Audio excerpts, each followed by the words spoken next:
Ça peut être aussi bien les pays scandinaves, les Anglais et les Russes. La grosse batellerie s'arrêtait à l'Estuaire, Saint-Nazaire-Nantes, et c'était des courtiers qui habitaient ici, qui passaient de maison en maison et achetaient tous les fruits tapés. Toutes les maisons à l'époque ici faisaient du fruit tapé. La production représentait à peu près un quart à 5e du revenu communal, donc c'était vraiment important. Une fois que les courtiers avaient acheté, ils mettaient les gabarres à l'eau, donc les bateaux là. Soit ils mettaient les gabarres dans le sens de l'Estuaire pour livrer la grosse batellerie, soit ils les mettaient dans l'autre sens, Orléans-Gien. Gien, ils prenaient le canal de Briard, ils descendaient les écluses, longeaient le Loing, arrivaient sur la Seine et s'arrêtaient à Paris. Et c'est ce qui explique la richesse du Val de Loire, puisque d'un côté on a l'Atlantique, l'autre côté c'est Paris. Entre les deux, la Loire pouvait drainer à peu près 1500 bateaux par mois. Donc c'était un très très gros négoce. Je dis bien parce que la Loire elle allait bien, parce qu'avec la Loire c'était quand même galère, comme on dit. Il ne fallait pas que la Loire soit en crue parce que beaucoup trop dangereuse, des centaines de morts. Si la Loire était en basse d'eau, même avec le flottage des gabarres et même avec le chenal, les bateaux ne passaient pas, les bateaux restaient à quai.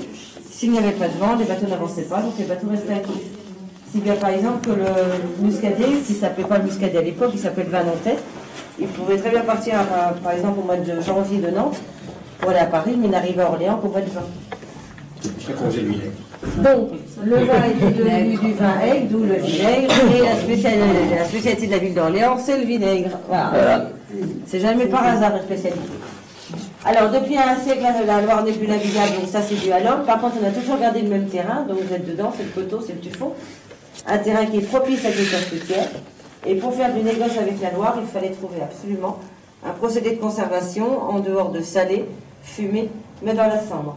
L'huile était trop chère, l'alcool était trop cher, le sucre est venu très longtemps après, toujours trop cher. Comme à l'époque, tout le monde avait des fours à pain, les gens ont l'idée de faire déshydrater les fruits dans les fours. Et c'est comme ça que petit à petit, les fours sont devenus des fours à poire. Donc c'est ici, la commune de Rivarennes, nulle part ailleurs. Les pommes tapées existent, mais Turcan à côté de Saumur. Donc là, on change de département, on change de région. Mais ce n'est qu'à 25-30 km. Le pruneau, maintenant descendu sur Agen, à l'époque était en Touraine. Les Tourangeaux ont laissé tomber le pruneau. Alors, nous faisons partie des producteurs, nous avons 3 fours. Vous avez vu le four en arrivant là? Non. Attention. Eh bien, on ira le voir tout à l'heure. On en a 3 comme ça. Alors, je vais vous expliquer la production au feu de bois, parce que nous avons une production au feu de bois, bien sûr. Par contre, depuis 6 ans, pour des raisons de santé, on a investi dans un séchoir ventilé. Donc, c'est un procédé qui est beaucoup plus moderne, mais avec les mêmes paramètres que les fours à bois. Donc là, je vous explique le four à bois, et après, je réponds à toutes vos questions sur le séchoir ventilé. Excusez-moi, mais je suis très enrhumée.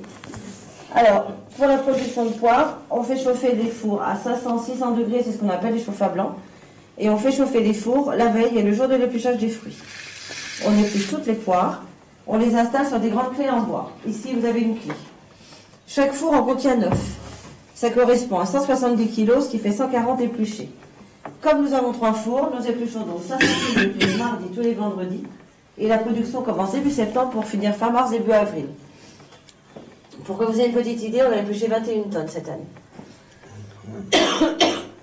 Lorsque les 500 queues de poire sont épluchées, on va faire comme pour le pain, on va nettoyer les fours.